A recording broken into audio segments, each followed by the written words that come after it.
Bismillahirrahmanirrahim.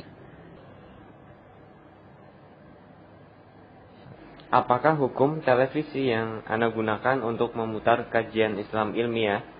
Sekali lagi, apa hukum dari televisi yang digunakan untuk memutar kajian Islam ilmiah? Kepada Ustaz Saifuddin kami persilakan.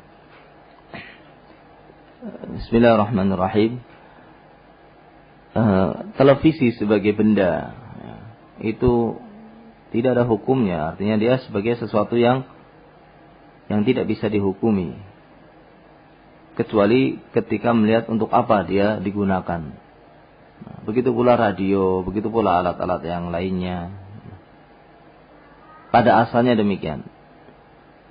Sehingga ketika para ulama melarang atau menyebutkan tentang keharaman televisi karena melihat keumuman penggunaannya adalah untuk bermaksiat kepada Allah Subhanahu wa taala. Namun apabila seseorang bisa menggunakannya untuk perkara yang bermanfaat, ya, dan tidak melanggar syariat, ya, untuk perkara-perkara yang bermanfaat, ya, begitu pula radio digunakan untuk perkara yang bermanfaat, untuk mendengarkan berita yang tentang keadaan di masyarakatnya, di negaranya, atau tentang perdagangan yang dia butuhkan untuk mencari ma'isyah dia, untuk mencari penghidupan dia, ya, atau yang semisalnya dari perkara-perkara yang bermanfaat, maka tidak mengapa. Nah, begitu pula televisi apabila digunakan untuk perkara yang bermanfaat, untuk mendengarkan kajian, maka ini perkara yang diperbolehkan, perkara yang bermanfaat digunakan untuk perkara yang bermanfaat. Nah, meskipun di sini dalam masalah gambarnya itu ada khilaf di antara para ulama tentang gambar yang berupa bukan lukisan tangan, ya, yang merupakan pemindahan seperti gambar dalam foto.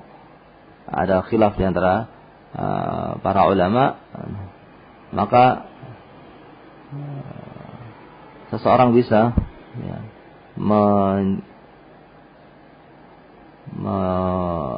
memutarnya tanpa melihat gambarnya kalau ingin keluar dari khilaf, ya. Namun mendengarkan isi dari kajian ilmiah tersebut, kecuali kalau memang tidak ditampakkan gambar orang yang menyampaikan ceramah atau kajian tersebut, maka ini perkara yang lebih bagus untuk keluar dari khilaf. Namun seandainya ada gambarnya orang yang berceramah, maka dia menghindari untuk melihatnya lebih bagus dalam rangka untuk atau dia menghilangkan gambar tersebut, ya, dikeluarkan suaranya saja dari televisi tersebut tanpa melihat gambarnya. Kalau memang ada gambarnya orang yang menyampaikan ceramahnya, maka ini lebih baik keluar dari khilaf. Wallahu taala a'lam bishawab. Namun yang jelas, selama digunakan untuk perkara yang bermanfaat dan tidak digunakan untuk perkara yang haram, maka dia menjadi perkara yang diperbolehkan. Bahkan mungkin menjadi perkara yang dianjurkan. Tapi kalau ketika sebagian besar dimanfaatkan untuk perkara yang haram, sebagaimana digunakan untuk melihat acara-acara yang ada di masa sekarang ini, maka tentunya ini adalah perkara yang dilarang dalam agama, karena sebagian besar digunakan untuk perkara yang haram, kecuali kalau dia bisa memilih yang baik saja, dan tadi berusaha untuk bisa menghindar dari gambar-gambar yang bernyawa. Maka apa yang boleh, apa yang dihalalkan oleh Allah Subhanahu wa taala, kita menghalalkannya, dan apa yang diharamkan oleh Allah Subhanahu wa taala, kita mengharamkannya. Namun bukan berarti kita menganjurkan, karena acara-acara yang ada sekarang ini lebih banyak kemaksiatannya, sehingga ketika orang ingin memilih, dia akan lebih banyak terjatuh kepada kemungkaran. Ketika dia ingin mengambil manfaatnya, ini justru kemungkinan besar akan terjatuh pada kemaksiatan yang banyak ditayangkan melalui televisi tersebut. Nah, wallahu taala a'lam bishawab.